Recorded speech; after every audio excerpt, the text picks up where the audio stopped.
I traded in my 2021 Honda Civic Type R for a 2022 Honda Civic hatchback, and I'm super happy about it. I do want to talk about, just in a couple days, I've already seen the value in this car. Coming from a car that performs like the Type R into obviously an economical daily driven vehicle with a little bit of extras tacked onto it.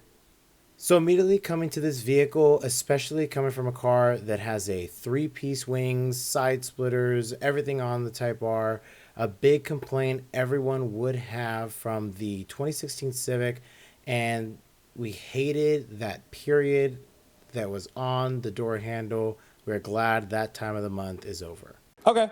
Oh, okay, cool.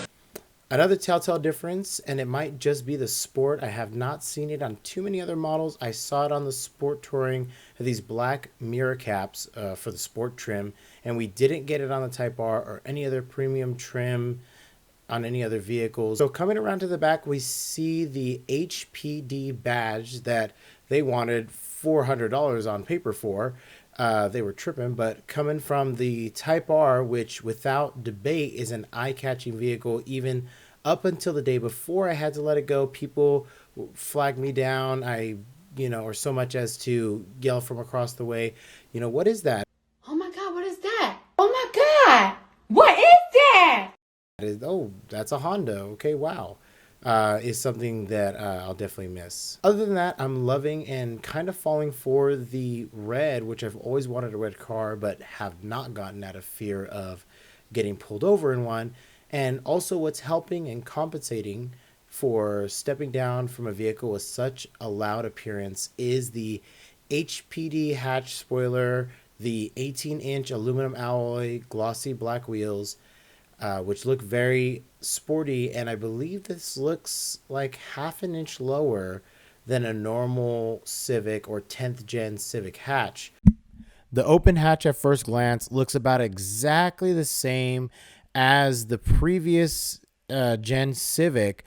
Looks to be a little bit less room. The wheel wells look a little bit tighter in, but other than that, it's about the same, and I knew the trunk space pretty intimately with my Type R. I always had things in my Type R, the seats down, everything stuffed in here. I moved most of my whole studio apartment into the back of this Type R.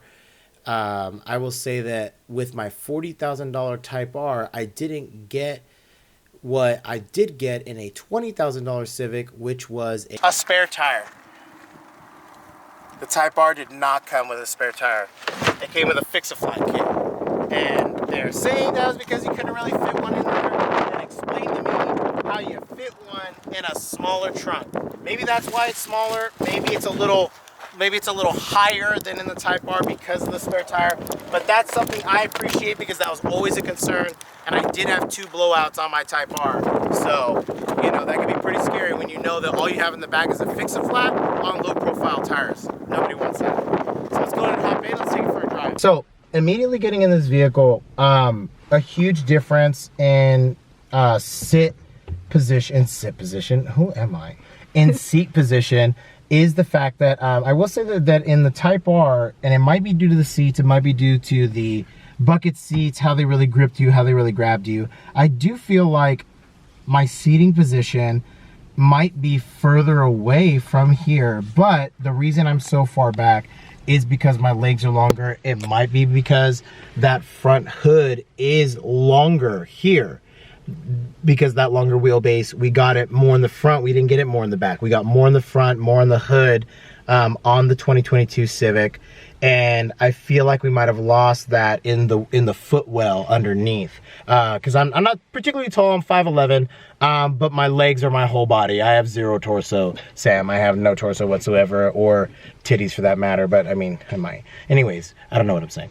Continuing. So, that's the only thing as far as seating position. Other than that, like, you had commented earlier, is that this is a comfortable seat. For being a cloth seat, it's cloth seat with leather inserted on the side, which I don't mind. I like how it adds that little bit of looking that kind of luxury part. But it is comfortable, and I will say that I haven't lost that going from that Type R to this. I feel like I would actually appreciate it more going from a base regular Civic Sport or even comparable, you know, Corolla, Mazda 3, Nissan Sentra, comparable, same economical mid-size sedan vehicle, going into this, I think the seating would be, you know, you're like, hey, I got a luxury seat and I didn't pay luxury price.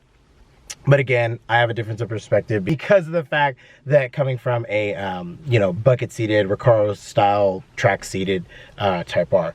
The thing I really liked about this as opposed to the Type R is that it, you know, kind of flashes white, but when you turn it on, it goes red.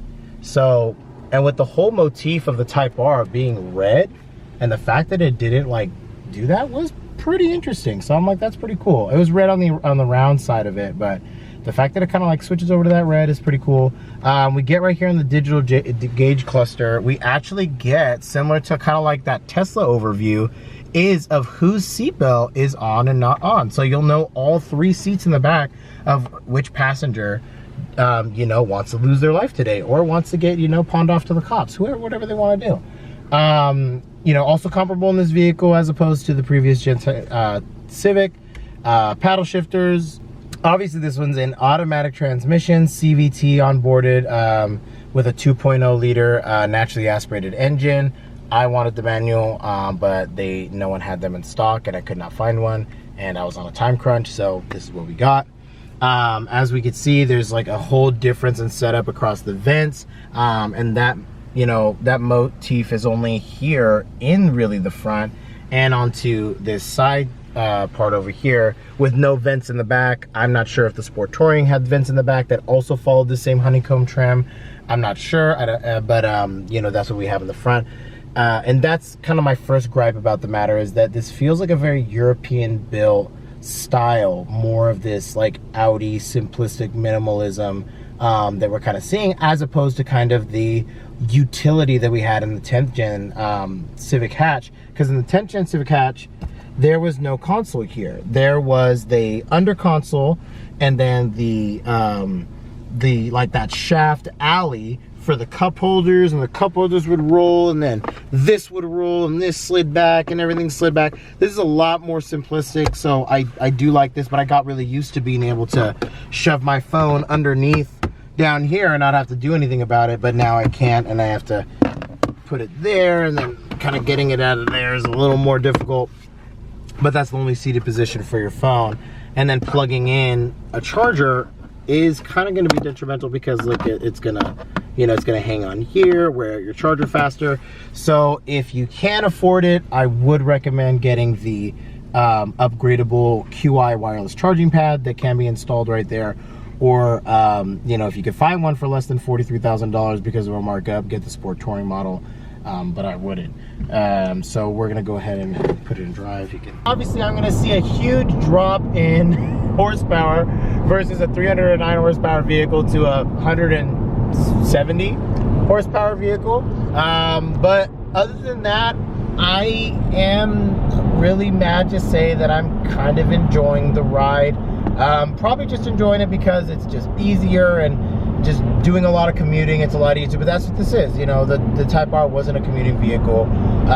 This is just a more, you know, it's like a solidly built daily driver, other than my qualms about the design culture of it, and kind of you know, kind of like this Audi Mazda kind of shift into you know, like this more kind of quality little products in it, you know, the plastics in it, and even some of the soft touch and little fake stainless steel parts, you know, where it's just the plastic but it's the chrome.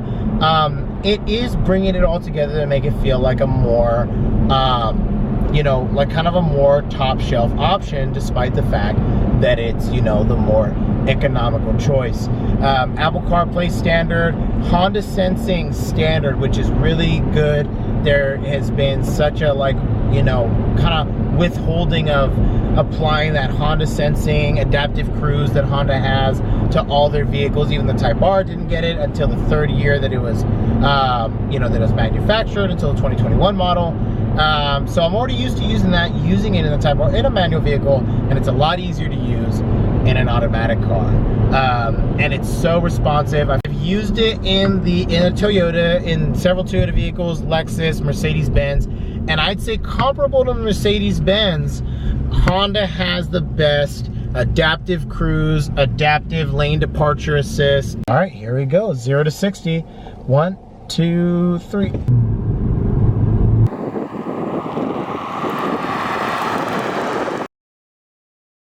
60. Whee! 0 to 60 in 25 seconds. That's pretty good. What I will say though is that I do appreciate getting this engine model as opposed to the 1.6 turbo that's in the Sport Touring.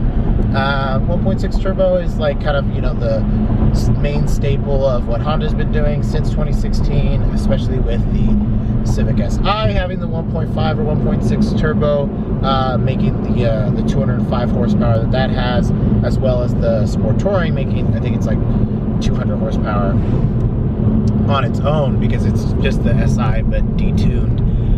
What I'm really liking about this 2.0 is that it still feels, it's slow, but it's still torquey, and not too many people are going to understand that, not too many people are going to really, but it's still torquey, and I do like that because that feels so at home. It feels so familiar, and if I didn't have a Type R, I wouldn't be able to appreciate this engine model for this car. You know, I'd only want the 1.6 turbo or the SI because I still need some level of performance. I still need a turbocharged engine, but I don't think you do, and I don't think I do.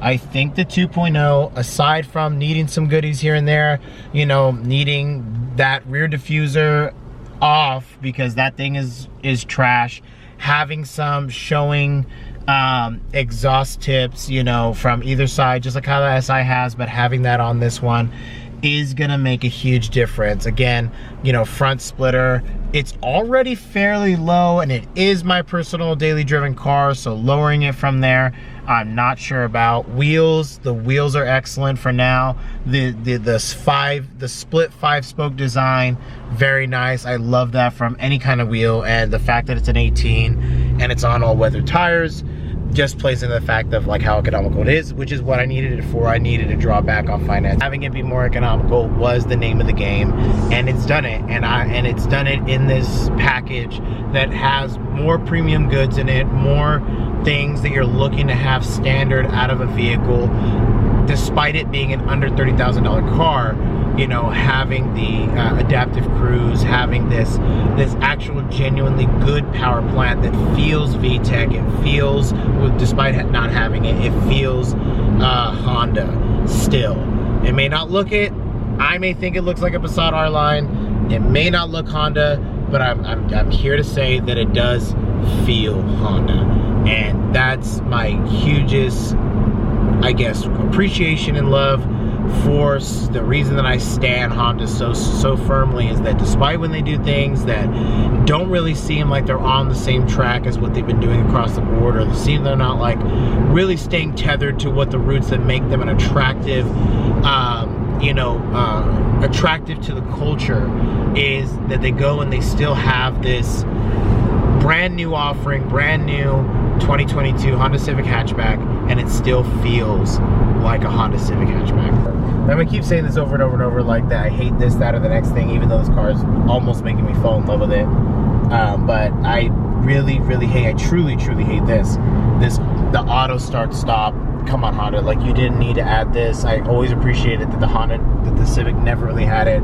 The Accord had it, Pilot, Passport, whatever. Throw that in every other vehicle, every other mom car. Why does the Civic have it? You know the type of people that are buying Civics. We don't need this. And then why does it show you that it's off?